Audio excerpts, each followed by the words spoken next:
Hey guys, this is TJ Hey guys, this is TJ Marquez. I'm super excited ngayon sa aking gagawin vlog kasi makeover. It's not just any makeover but my room makeover. Kaya naman mababago na tong background kong to anytime soon. You know what? 4 years ago since last ko pa tong pinakialaman. Meron naman mga nadagdag na mga appliances, mga gamit. But iba pa rin yung i-renovate mo siya as in total makeover. Design ko ngayon is gonna be more simple, more comfortable, and more relaxing sa paningin. Mas maaliwalas. Kaya naman after this, mapapansin nyo, it's gonna be all white. So yun na, tara let's samahan nyo ako sa aking journey for my room makeover.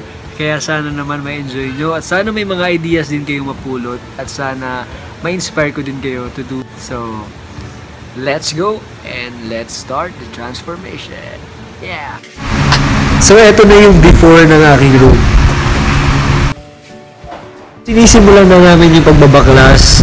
Kaya nakikita nyo ngayon puro silang bato kasi kaya namin sinira ulit yung bato kasi lalagyan namin ito ng bakal para pagkapitan ng gagawin namin para sa second floor sa kwarto ko. Hi guys! So ngayon naman ay share ko sa inyo, wala na kaming bubong.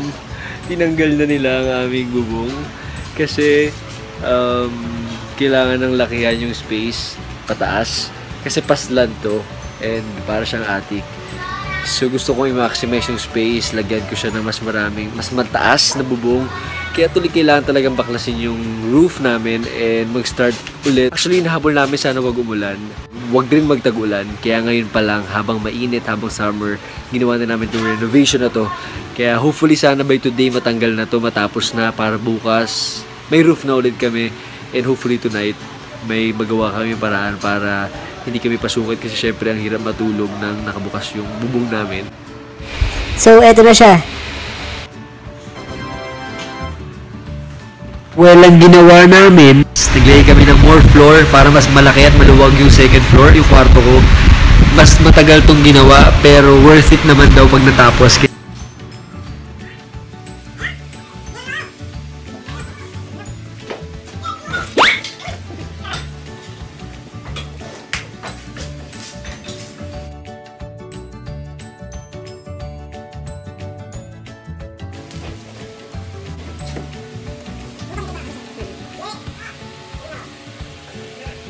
Hey guys, so welcome now to my room renovation. Ito na yung update. So from before, ito na siya. I have windows.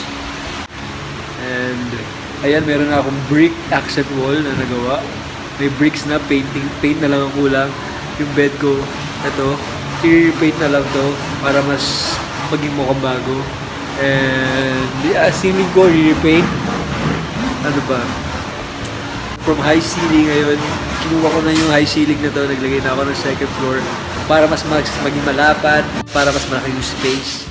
So quick recap lang, meron akong windows, accent wall, and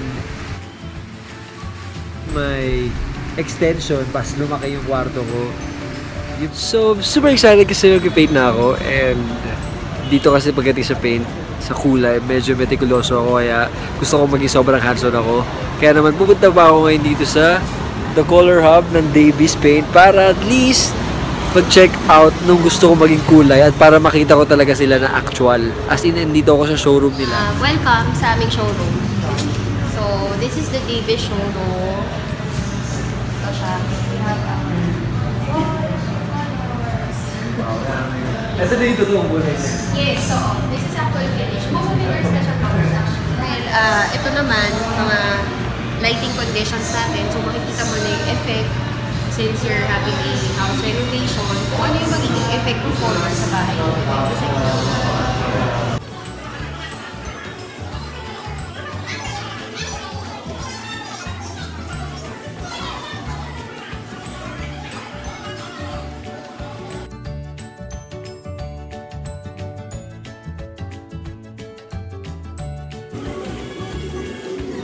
So guys, see, high-tech na, di ba? Hindi na ako ng kulay. Tinitimpla na sa harapan ko.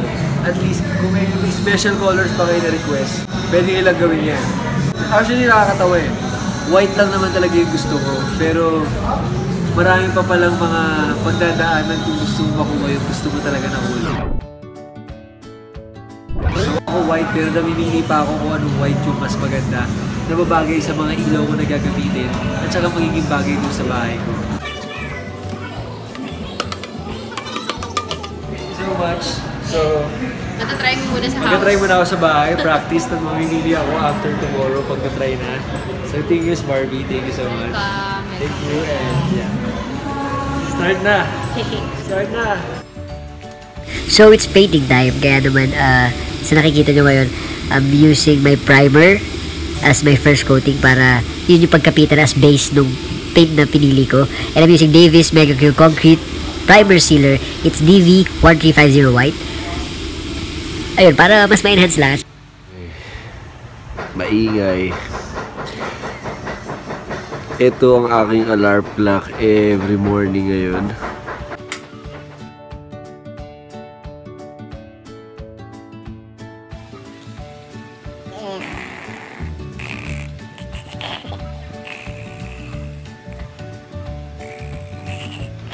Quick recap lang, since nakikita niyo naman, tuyo na yung pader sa first primer niya. Gumamit ako dito ng DV1350 Concrete Primer Sealer ng Davis para magsilbing adhesive niya at saka pandikit na rin ang napili kong pintura, which is Faint Silver. Well, kaya naman Faint Silver ang napili ko kasi sinabi ko naman simula pa na gusto ko medyo maaliwalas, maliwanag at saka hindi masyadong madilim yung kwarto.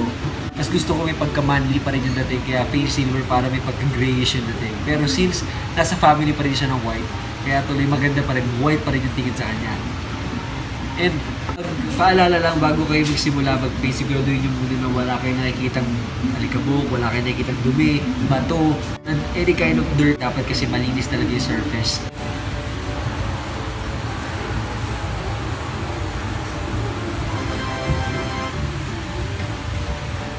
So once tapos na natin ma-paint yung first coating natin, yung top coat, we should wait 2 hours bago natin ilagay yung second coating. Hindi natin makikita yung totoong kulay niya.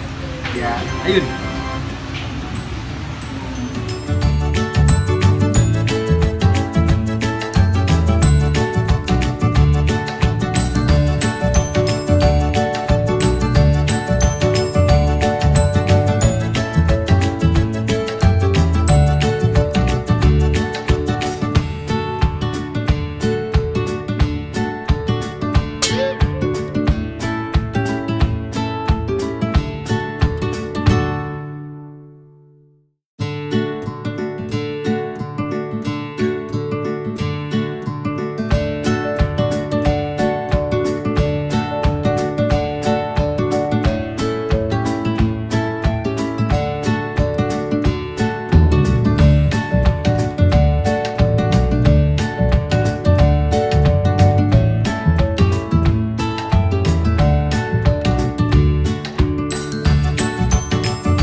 Hey guys, so I'm back and as you can see, halos tapos na talaga siya when it comes to the paints, basic parts of the room.